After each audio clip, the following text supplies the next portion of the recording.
No one in the Galactic Academy understood humans. Not really. They studied our biology, measured our reflexes, charted our evolution, but nothing prepared them for the moment an instructor barked, "Weapons at the ready," and the humans stepped forward empty-handed. What followed stunned every alien species in the room, because when the training drones attacked, the humans didn't reach for tools, shields, or plasma blades. They moved with something far scarier: instinct, trained instinct.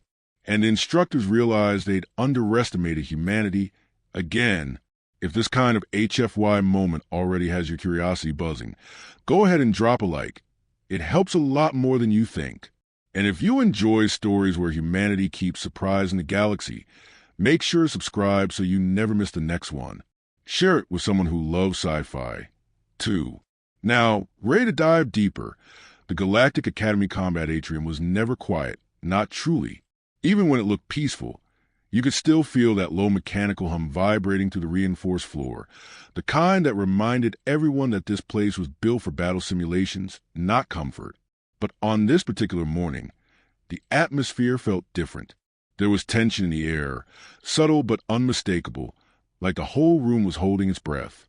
Rows of students from across the galaxy filled the amphitheater. Tall insectoids clicked nervously. Scale warriors flicked their tongues in curiosity. Feathered avians whispered in soft trills. And at the back, seated casually like it was just another Tuesday, were the humans, half alert, half bored, all unpredictable. Instructor Velrock entered with the confidence of someone who had taught combat for longer than most species had lived. His four crystalline eyes swept across the diverse crowd as he lifted a training spear made of shimmering alloy. "Today," he announced, "we cover the fundamentals of close-quarter survival." A few alien students nodded eagerly. A few shrank in their seats. The humans just exchanged quiet glances. They already knew this drill, even if they had no idea what the alien version looked like. Velrock motioned to a holographic display behind him. It flickered to life with examples of weapon forms from 20 species. Swords made of plasma. Electro staves crackling with contained lightning. Serrated gauntlets meant to tear through armor. No species, Velrock said with absolute confidence, can fight effectively without a weapon. Evolution has proven this again and again. Natural biology will always fall short when met with engineered combat tools. He paused for dramatic effect. And because of that, you will learn to rely on your weapons before anything else. At that exact moment, several humans shared the same subtle expression, an expression that said, "Do we tell him? Or do we just wait and let him find out?" Of course, they didn't interrupt. Humans interrupting was never the interesting part. It was what happened after they stayed quiet. Velrock continued explaining stances, posture, grip, and weapon balance. Most of the class took frantic notes, trying to memorize everything. But the humans, they listened politely, nodded occasionally, and didn't write down a single thing. One alien, a wide-eyed Jiraki student named Tall, finally leaned toward the nearest human, a short, calm girl named Mira Kim. "Why are you not taking notes?" he whispered. She smiled in that soft, friendly way humans do when they're suppressing a laugh. "Oh, trust me," she said. "We practiced this kind of thing before." Tall tilted his head. "With what weapons?" "All kinds," Mira replied. "And sometimes none at all." Tall froze. "None? As in no weapon? No sharpened bone? No mechanical blade?" She shrugged. "Just hands, feet, momentum, timing." To a Jiraki, this sounded like someone saying they fought by wishing really hard. Before Tall could ask more, Velrock struck the ground with his spear, sending a sharp echo across the atrium. Species groups will now step forward for the weapons readiness tests. Each group approached the supply racks filled with training weapons. The avians selected light blades with wing-friendly grips. The reptilians chose heavy striking tools. The insectoids went for multi-point staffs. Velrock watched approvingly, until he reached the humans. They stood calmly in a line, hands empty. Not one of them moved toward the weapon rack. Velrock's crystalline eyes blinked in confusion. "Humans, your weapons?" Mira Kim stepped forward as the unofficial spokesperson. "We're good," she said casually. The instructor stiffened. Good? Without a weapon. Another human, Jackson Lee, gave a small grin. We train for both. Makes things flexible. Velrock stared at them as if they just told him they planned to breathe underwater. This is a weapons readiness drill. You cannot perform it unarmed. Actually, sir, Mira said politely, we can. A few aliens gasped. A couple looked offended. And one furry student in the back whispered, Is this a human thing? Velrock lifted his chin. Humans, step to the side. We will address this after the demonstration. The humans nodded and moved aside, still empty-handed. The first set of species took their positions. Velrock activated a swarm of practice drones, floating metallic spheres programmed to move unpredictably. They were fast, agile, and equipped with soft-impact projectiles. The avians performed first, slicing through projections with precision. The reptilians smashed several drones with brute force. The insectoids displayed impressive coordination.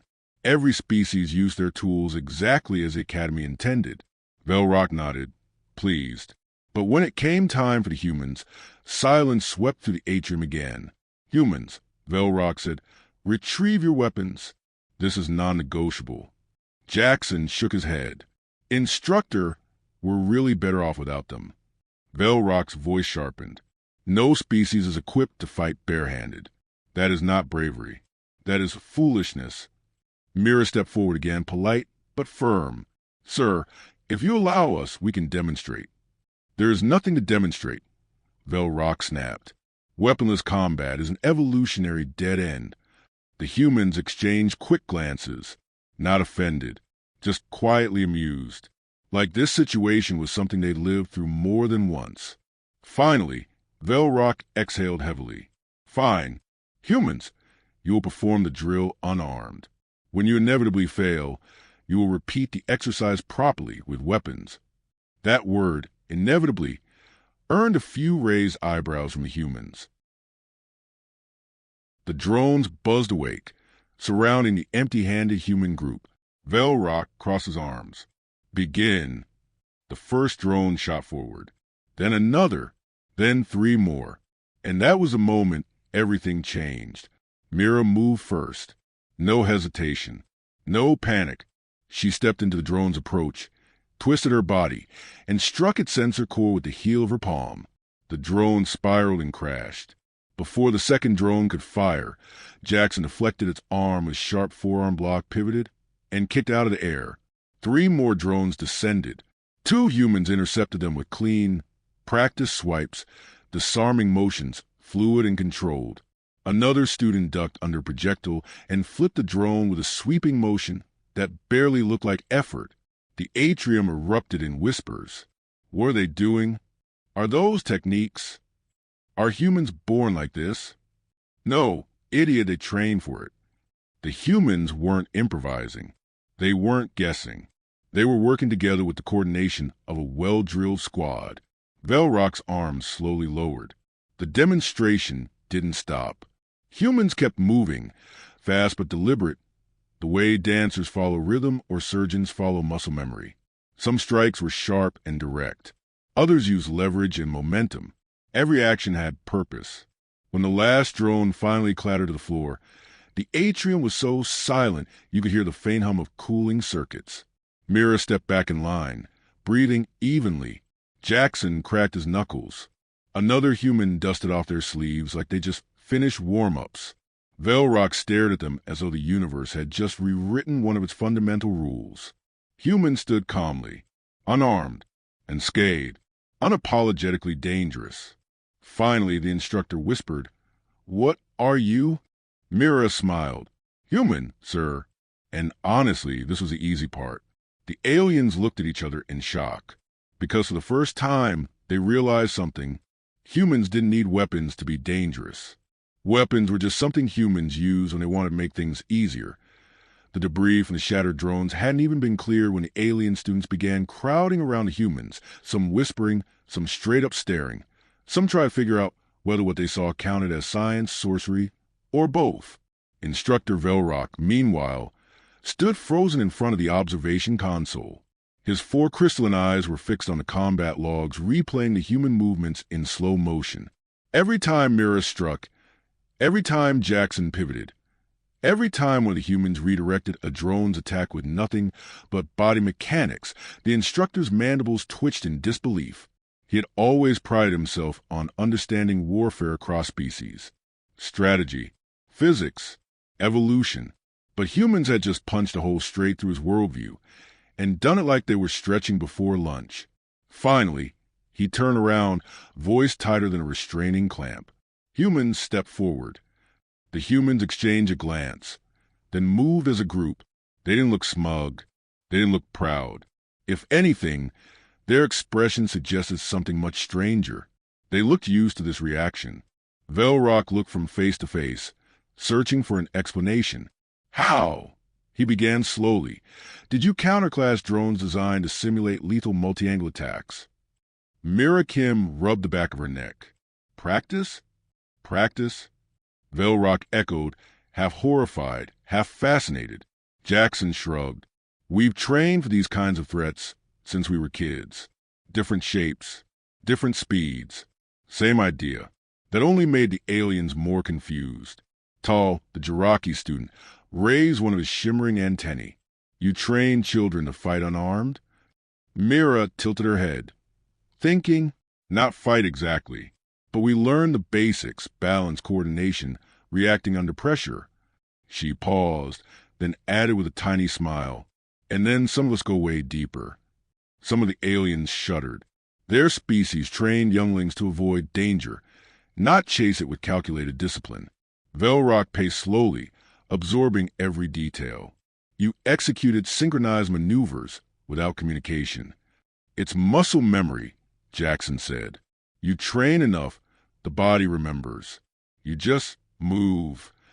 It wasn't boastful. It was matter-of-fact, practical, almost ordinary to them. And that, more than anything, unsettled the room. But Velrock was not done. There was still something tugging at him, something he couldn't ignore. He walked to the center of the atrium and raised a hand. Activate drone protocol, Theta. The alien students gasped. Theta? That's not allowed for mixed species drills. That setting, that's for advanced military candidates.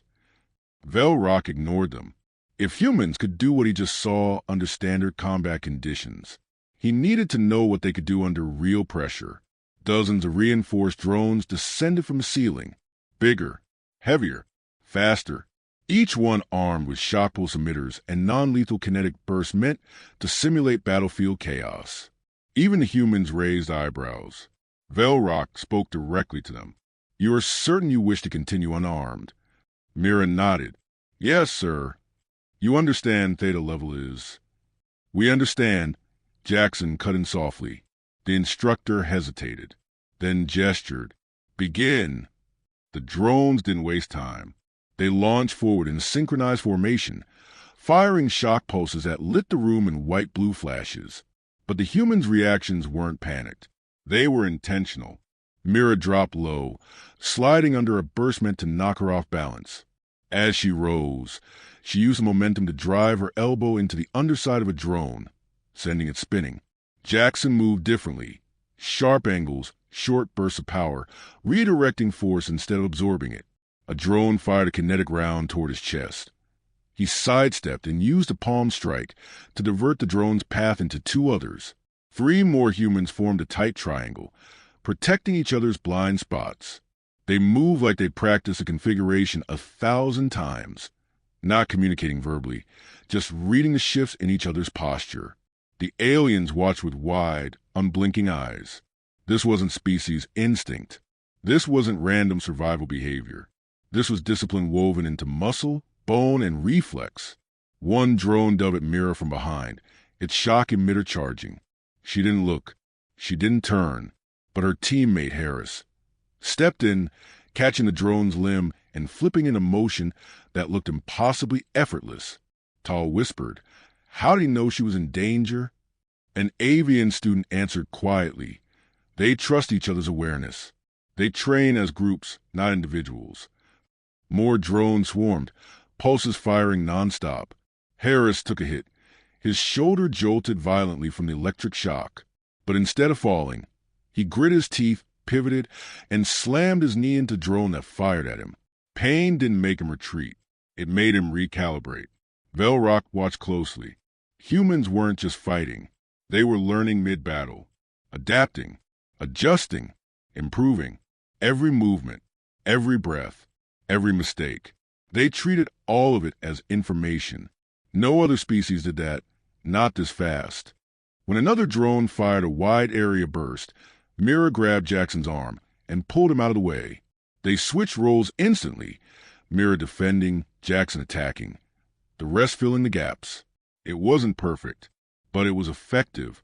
And when the final volley of drones surged forward in a desperate cluster attack, the humans did something no one expected. They charged, not away from the threat, not around it. They went through it. The aliens flinched, but the humans didn't slow down. Mira vaulted off a drone's chassis, flipping midair and driving her heel into another drone sensor. Jackson grabbed two drones by their stabilizers, smashing them together in a violent burst of sparks. Harris took another hit, but used the force to spin into a momentum-driven strike. When the last drone hit the ground with a metallic screech, the atrium fell silent again. The humans stood breathing heavily, bruised, sweat forming, but very much upright. Velrock stepped toward them slowly. "What you accomplished, that should have been impossible." Mira wiped a bead of sweat from her forehead. "Impossible is just a word we grew up listening to, sir. It doesn't mean the same thing to us." "Explain," Velrock demanded, voice low. Jackson gestured to the other humans. "We grow up hearing about disasters, threats, conflicts, situations where things go wrong and tools fail. So we train the body, not just a weapon." Harris nodded. "Weapons can break. Systems can glitch. But if your instinct is sharp enough, you can still survive." Velrock stared at them, trying to grasp the mindset. "So you train for everything?" "Not everything," Mira corrected softly. "Just the things we hope never happen." The aliens shivered at the statement. Because to them, hoping never happens meant scenarios too terrifying to imagine. To humans, it meant Tuesday. Velrock exhaled slowly, a gesture of surrender, awe, and recalculation all at once. Then he said the sentence that would later become famous across the Academy. "Humans are the only species I've ever met who prepare for nightmares before they begin." The atrium erupted in quiet murmurs. Not fear, not confusion. Respect. Even the drone's remnants scattered around the floor seemed to echo that same truth. Humans didn't rely on weapons. Weapons relied on humans. The atrium still smelled faintly of ozone and scorched metal. Broken drone casings lay scattered across the floor like the aftermath of storm, one caused not by weapons, but by the strange, stubborn creatures standing calmly at the center of it all. Humans, bruised, sweaty, breathing hard, but undeniably unshaken. The alien students watched them with a mix of awe and confusion, as if they were trying to reconcile what they thought humans were with what they'd just witnessed. Instructor Velrock stood in front of his console, hands clasped behind his back, deep in thought. For someone who prided himself on precision, the moment was shattering something inside him, an old, rigid belief that suddenly felt embarrassingly outdated. Finally he spoke. Humans stepped forward. They did, forming a relaxed line. Mira Kim rolled her sore shoulder. Harris ran a hand through his sweat-matted hair. Jackson adjusted his stance like he was ready for round 3 if needed. Velrock studied them, his crystalline eyes reflecting fractured points of light. "I have taught combat strategy for 82 standard years," he began quietly. "I have trained soldiers from 19 species. I have studied hundreds of battle doctrines." He paused, voice tightening. "And yet, nothing prepared me for this." The humans stayed silent. They'd learned long ago that when an instructor talked like this, the best thing to do was let them speak. Velrock gestured at the ruined drones. "Weapons can fail," he said. "Tools can be destroyed. But instinct, discipline, reflex, these cannot be taken from you." He turned back to class. "No species I have known trains their instincts like humans do." Tall, the Jiraki student, stepped forward timidly. Instructor, why? Why do humans train this way? Why move like you expect danger even when there is none? A murmur of agreement rippled through the alien students. It was the question they were all thinking. Mira exhaled softly. She looked around the room at the wide, shimmering alien eyes, each desperate for an explanation. Because our history taught us to, she said. The aliens leaned in. Velrock crossed his arms, listening. Mira continued. Humans grew up on a world that never gave us a break. Every climate, every threat, every predator forced us to adapt. We didn't evolve weapons in our hands or armor on our skin. We evolved something else instead. She tapped her temple. And here, she tapped her chest. Harris added, we trained because our survival depended on how fast we could learn, not how strong we were. Jackson chimed in too, voice steady. And over time, that became part of our culture. Even when we didn't need it, we kept practicing. The aliens looked at each other, some confused, some amazed. Velrock's voice softened. You train for threats that are not present. You prepare for dangers that may never come. He tilted his head. Why? Mira gave a small smile, sad but honest. Because when danger does come, it doesn't give you time to prepare. The room fell silent. The avian student near the front shook his head gently. But that seems exhausting. To live always expecting the worst. Not expecting, Jackson corrected. Just being ready. Velrock looked at them, a new realization forming. And this readiness, this discipline, is what allowed you to fight without tools. Mira nodded. Weapons amplify what you already know. But if you can't survive without them, then they're not tools anymore. They're crutches. A ripple of understanding spread through the room. Some species relied on claws, some on venom, some on hardened scales, some on engineered weaponry. But humans? Humans relied on something uncomfortable, something demanding, something almost unreasonable. Self-discipline. Velrock motioned toward the center of the atrium. Class gather. As the students formed a circle around the humans, Velrock activated a large holographic projection above them. It showed footage of the humans' combat maneuvers from earlier, slowed down, magnified, analyzed. Every pivot, every strike, every shift in posture. All of this, Velrock announced, was done without the aid of natural armor or enhanced physiology. He turned to the class. Do you understand what that means? No one answered. So he answered for them. It means humanity has learned to shape itself into a weapon simply through practice, through repetition, through will. The room felt heavier, like they were witnessing a truth about humans that had been hidden in plain sight. Velrock continued. Humans have no claws, yet they strike with precision. No fangs, yet they attack with intent. No hardened hide, yet they endure impact after impact. He looked at Mira, and above all, you adapt faster than any species I've ever seen.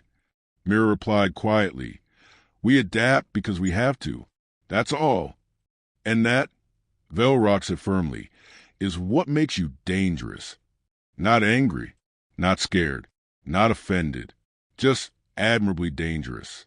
The class ended early that day, not because Velrock dismissed them, but because the aliens had too many questions to stay focused on drills. They gathered around the humans in clusters, asking everything. What muscles do you train? How do you react so fast?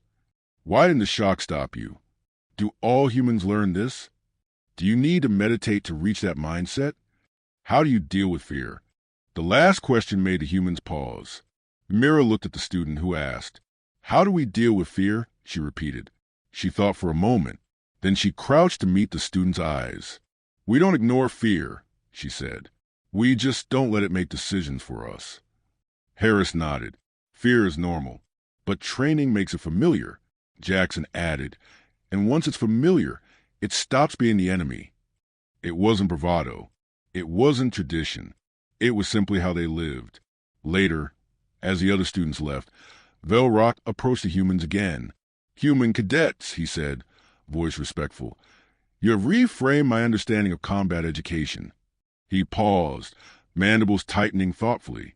I believed weapons made a warrior. Mira tilted her head. And now, Velrock let out a slow breath.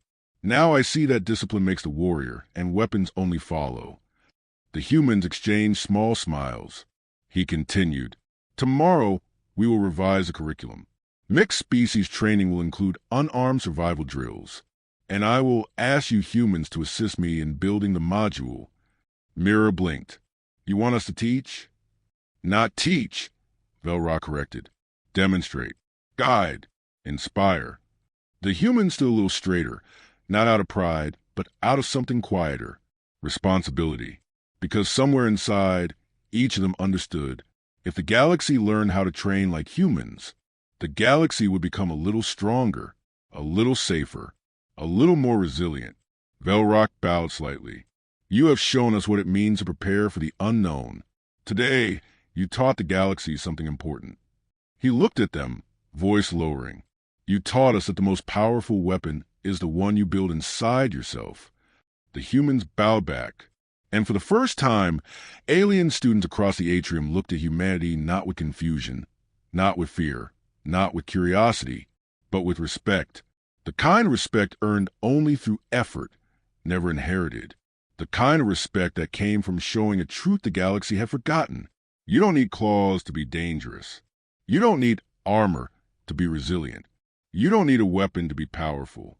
When instinct replaces steel, when discipline replaces biology, when training replaces fear, humanity becomes the weapon.